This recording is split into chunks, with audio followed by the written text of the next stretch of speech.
Oh my God, is the stock market going to tank again tomorrow, April 9th, because of Donald Trump? And while we're on the topic of this guy, I have a question for you. Would you work at an Apple factory building an iPhone for $15 an hour? Donald Trump thinks you would. I don't. Donald Trump said tonight at midnight, we will hit China with 104% tariffs, which will drive prices up like crazy. 5D chess, or is he stupid? We've been talking about this on my channel for a while now, but you don't just bring the jobs home tomorrow. In fact, it says here that it could take years. And this guy says an iPhone could cost $3,500. Not only that, but do we have the skilled labor here to actually build iPhones? I don't think we do. Now, I have a couple theories as to why Trump is doing this. One, these mega tariff threats are causing extreme volatility in the markets, but what they're really doing is forcing consumers to rush out and panic buy things. Phones, computers, appliances, even cars. And what's going to happen when the consumer spending report comes out next month? It's going to be up, probably. And Trump is going to come out with his little piece of paper and a Sharpie, and he's going to say, look at the spending. Look at how much people are buying. My economy, not Joe Biden's. This is me. People are shopping, people are buying, and everyone on the right is going to go, yay, see, he did it. But really all he did was create a panic. And then he'll back off on the tariffs, claim success, and markets will skyrocket. And again, he'll say, look at me, the markets have never been higher because of me. And then, of course, there is the risk and the concern that this isn't just a bluff, and this will be permanent, and it will cause chaos for years, and it will take decades for us to crawl out of this hole, and it'll be devastating. So what do you do as an investor?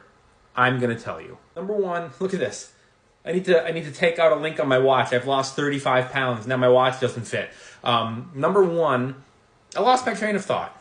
Oh yeah. Number one, timing the markets isn't really a thing. For all the people saying, I'm going to wait, I'm going to wait, I'm going to wait. What happens when the markets nosedive? Will you get in at that point? Or will you say, nope, not here. It's going to go lower. And then what if the markets recover? You hear what's happening here. What if, what if, what if? All of these what ifs prevent you from investing, delay you from investing, make you not invest at all, make you sit and wait and miss out on compounding and building and building and building, which is really what you want to do as an investor. If I was a brand new investor and I didn't know anything about the stock market, this is what I would personally do.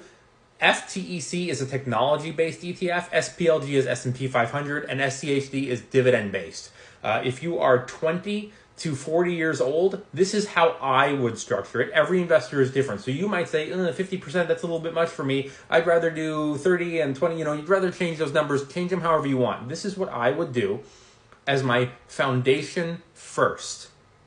And if there was a stock I really wanted, one or two individual companies that I really believed in, maybe I would nibble and I'd buy a little of this and I'd buy a little of that, but I'd really be focusing on this.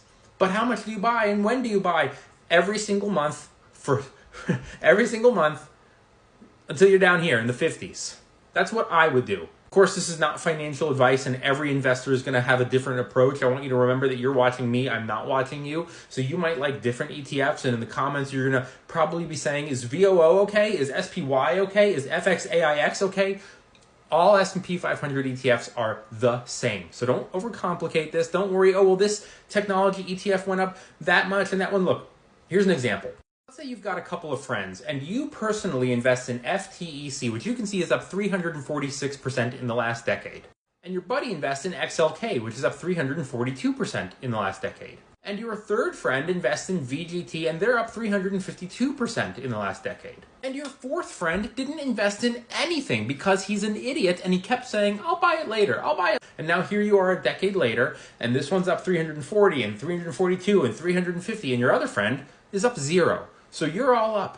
And you can nitpick over, oh, I can't believe you're up 10% more than me. But at the end of the day, you're all going to be glad that you've invested and your friend ain't going to be so glad. Consistency is what matters most as a new investor.